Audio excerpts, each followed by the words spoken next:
What's up, SoCal Filipinos? Thank you so much for joining us. Hopefully, during your lunch hour, I am Jason Listina, your founder. Just want to thank you all for tuning in. Just a couple quick announcements before we get started. We have two events happening this Saturday. So, in the morning, head out to historic Filipino town and join us for our High Five Festival hosted by Face, where we'll be giving away some toys to the community. There'll be some vendors, and you might see some of our local celebrities. Also in the evening, join us in Long Beach for the Parole Festival. So head on out there. It'll be at Kubo LB. More information is in our Facebook group as well as on our Instagram. So let's just get to it. We have our special guest. You may recognize him. He was a finalist for American Idol in 2020. Please welcome Francisco Martin. Hey, Hey guys. Francisco. Hey Jason, what's up? How's it going? You staying in dry? Yeah, staying dry. I was surprised. I just got back from tour. We have an LA show on Tuesday, so I had a few days off. Left Utah. It was snowing over there, and I came over here. It was sunny for a day, and then it got rainy the next day. And I was like, no, you know, because Right. every time I go to the Midwest or I'm in the East Coast touring over there, like I always miss California for its weather. I always take it for granted being born and raised in California. Yeah. So seeing rain is like, I feel like even in LA, it's actually kind of funny because everybody freaks out when it storms. It's like, what do we do? We can't go to our hiking place that we usually go to. You can't hit up Runyon. I know it's funny because everybody keeps on saying it never rains in Southern California, but Yeah. it does. People say that never. I think I've heard never rains, but I heard never snows. Yeah, You it know, doesn't snow in LA. I mean, but we're that'd be lucky. weird. That'd be some like weird global stuff going on, like climate change stuff going on, if that was happening. Yeah. Yeah, we're lucky that we are close to the beach. We could go to the mountains if you want to see snow or whatnot. So we're close to Yeah, a lot of things. But let's talk absolutely. about you. You were a finalist on American Idol in Yeah. 2020. Tell us a little bit about that experience. Oh man, it was like sometimes I like feel like it never happened because it's like as the days go by, like it's just like so many things are happening in my life right now that like I like look back on it and I remember one thing. I think I was just like when I was I joined the show when I was 19 and I was a very anxious kid. Growing up in a very Filipino traditional household, it was like kind of I guess like weird for me to be joining something like that because I was very much so sheltered and kind of like always had anxiety and like when like I don't know what I was thinking going on a TV show, but I guess my parents like believed in me and they wanted me to join. I joined and it kind of changed my life. It really changed my career path and helped my mental health actually because I was really struggling during the show. It was like every round it was kind of insane, a lot of pressure, but at the same time like I was just having fun with it because I knew that I wanted to be an artist. Even during the show, like I knew that I had this platform and that I was on it, and I was lucky and I was blessed. So I just thank God for all that stuff. Because it's really nice to look back on your, I guess, like previous self and look at yourself now and like kind of like I don't know. I'm proud of where I've come from. So that's kind Yeah. of like and just to be able to represent the Filipino community in a way that I feel like has never been done before. I've never heard of like a Filipino American uh, pop rock singer. And like that's kind of like what I want to be like for people who look just like me. Like not even just for the music's sake, just for like anything. I want people to listen to my music and watch me perform and kind of get motivation from that, like whether or not they're an artist or not, if they cook or clean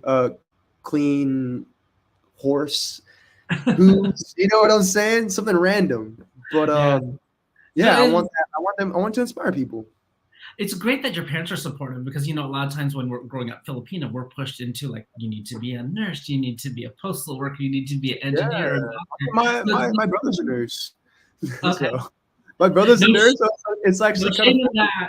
No shame at all. Like that's like literally what you said was very correct. Like by textbook. It's kind of just like you do what I want, what I want for you to do, and like my parents were kind of semi like that, but like Mhm. also kind of like music was a big part of my upbringing. It was actually the only part of my upbringing. I feel like my dad is a musician, and he introduced us to all this music like 70s rock and 80s music, and even listening to OPM. My mom was really into singer songwriter music, so it was kind of a blend of like Nora Jones and just a bunch of soft acoustic singer songwriter. And my brother was really into R&B, so I was actually frequently listening to Chris Brown too. So it was just Mm, music, music, music all the time.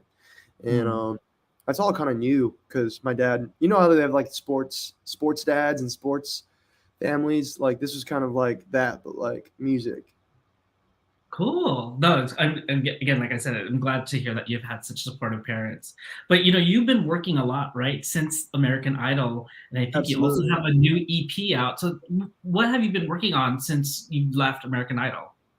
Yeah, so I had released an EP called Beautiful Ramblings. I think a year after Idol had had post Idol, and then had released. I toured on that. It was my first ever tour around across America, which is kind of crazy. It was weird experiencing all that stuff because like growing up, I never went out of California. It's kind of Mhm. just in and around Nevada, going to Vegas for a little bit. I feel like all the Filipino Californians know like you like drive to Vegas and you drive back, and that's like travel. It's kind of I don't know, but then like I've like even on this tour, like post idol, like I released Manic too, which is my second EP, which is what I'm touring on too.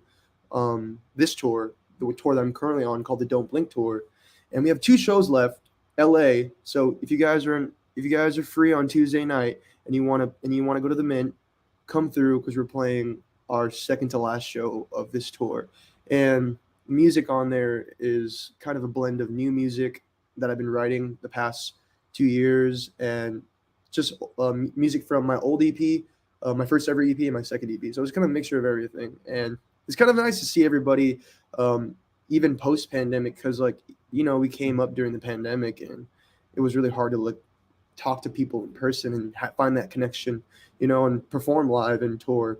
But now that everything's kind of like, I guess, in a different space, but kind of like a little bit normal now, it's easier to connect with people and people listen to music, even the new music, and to kind of decide whether or not like, oh, like should I release this or not? Because it's a more.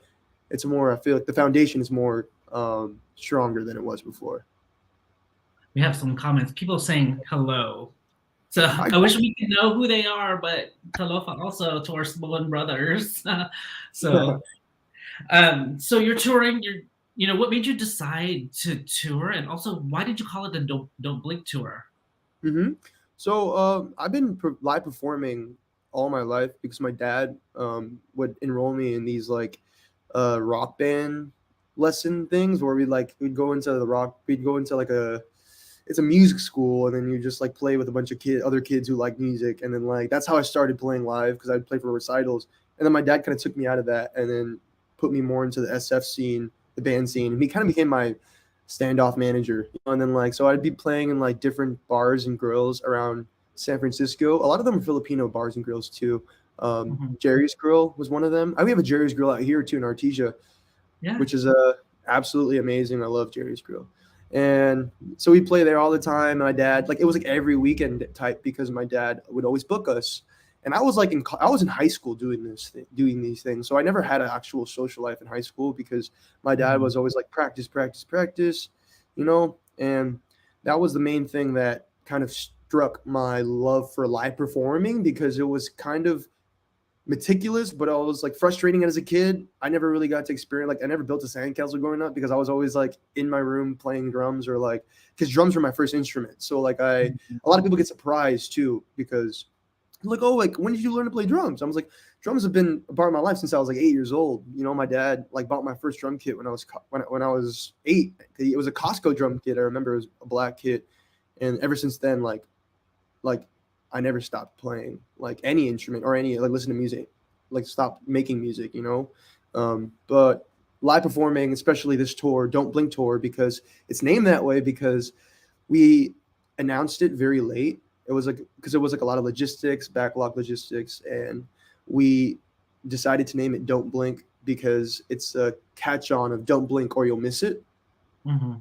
So it's such a like last minute tour that like we're like trying to push it. We're trying to all the artists on it, me, not just me, like Johnny, Allegra, and Fritz, are all trying to push it because like we're basically the forefront of promoting this tour, and it's Yeah. been great so far. Like we've like played all over the U.S. and it's like now I'm back home and like it feels like the tour is over, but it's not because we have L.A. The L.A. show on Tuesday, um, and we have SF, which is my hometown, the next day at Brick and Mortar, and I'm excited because I played at both of those venues uh, once before. So like, and I played the Mint last year and I played the Brick and Mortar last year, and it was both amazing. Both of them like were pretty much sold out, which is like pretty crazy that people came out to see us perform and see me perform, And even having this Filipino community out here too, it's just like it's crazy because like you go from like only seeing that every weekend playing at the bars and grills to go into performing into different walks of life. I even went to the Philippines like and performed for the first time, which was crazy. That's even another crazier experience of like it's a huge culture shock for me, but good culture shock. Yeah, Um, I think I caught you singing for a very big beauty pageant there. Yeah, I was a great. It was actually it was a life lesson because it taught me to be a little bit more, not a little bit more, a lot more careful with like my routine, and like just being a little bit more of a healthier person, and definitely learned a lot from that. And I'm grateful that they even had me over there, and it's great that I got to meet the community over there, especially the beauty pageant community. Like I no complaints whatsoever. Everybody there was amazing and so super nice. I had the best time out there. So kind of going back because we were talking about Gerry's Grill, we know that it's not only a performance venue but Mhm. also Filipino food restaurant, right? So Yes, what's your favorite Filipino food? my favorite Filipino food in general would have to be adobo because I cook it often. I actually cooked it yesterday for some friends for the first time. People like a lot of people don't uh, try a lot of foods. So like Yeah. a lot of people, non-Filipinos, my non-Filipino friends, they cook them adobo and they're like, "This is the best thing ever," and I'm like, "It's literally just soy sauce and meat," you Yeah. know. But at the same time, it's just it's nice to share my culture and all of that. But I feel like my favorite Filipino food at Gerry's Grill would have to be the sisig because Ooh. the not just the music, but the food there. I go there for the food. You know, that's my go-to. Awesome. Well, the concert's tomorrow. Tickets are Yeah. still on sale, right? Yes. So where can people get tickets? You can follow me on Instagram at Francisco Martin Music, um, and also look up Bands in Town, Francisco Martin, and you'll find all the information there. Two more shows left on the Don't Blink tour, and I'm excited. Yeah, Pull through so LA. everybody watching now, get your tickets. We'll actually also post it in the group as well as on Instagram, so that way you can catch that link, grab your tickets, and enjoy an evening of music with Francisco. Do you go by Yeah. Francisco? Because earlier I saw like you go by Frank also. It's actually so it's funny. I actually go by Frank now because not because I chose to change my name. It's just because I was really like not a fan of people like people just calling out my name all the time, and it was just Francisco, and it was just like very long. It was just bugging me a little bit, and then all of a sudden I just started calling like just call me Frank, and it was like weird at first because people were like, "Wait, why would we call you Frank?" And then now everyone's calling me Frank, so you can call me Frank or Francisco. It doesn't matter. Francisco Frank. Well, it's funny because my grandfather's name is Francisco, so I was wondering, and they actually called him Frank There we also. Oh, yeah, there we but he also go. had like the Filipino nickname, which didn't even tie back to his like name at all. Oh, So I was like, my brother's name is Francisco as well, and his nickname is Kiko. okay, yeah, Which is another name for Francisco. yeah. My grandfather was Ikoy, so I kind of get like what I. People, yeah, that's another variation. I feel like because I haven't like my brother's ex girlfriend also. Sorry to put them on blast, but my brother's ex girlfriend's brother, his name's like Eco and like all that stuff. Cool. So, we're, what do you want to say to your fans and audience? I'm going to give you the last word before we end this interview. Yeah. Thank you guys so much for your support. I really do appreciate it. Like this is a very hard career to do in general, you know, like every day kind of like trying to reinvent yourself. But I just really appreciate all the support and everything you guys have shown, you know, like ever since Idol. So the journey's gonna keep going. New music coming out, two more shows left on this tour, but hopefully a Philippines tour next year. We're trying to figure it out. But thank you guys. Yeah, no, thank you, Francisco, Thank Frank, you. whatever, for joining Yeah, us here in SoCal Frank, Filipinos. Francisco, Francis. Some people call me Francis. Yeah. I don't like that one though. We'll call you Francisco, Frank. So everybody grab your tickets. We'll post it in the group. The link will be there. Will also be on our Instagram as well. So tomorrow night, doors open at 7:30, I think. Yes. And then grab your tickets and let's enjoy some music tomorrow. So have a good Yeah, day. see Happy y'all Monday, there. everybody. Yeah. All right. Thanks, All right. everybody. Thanks, Jason.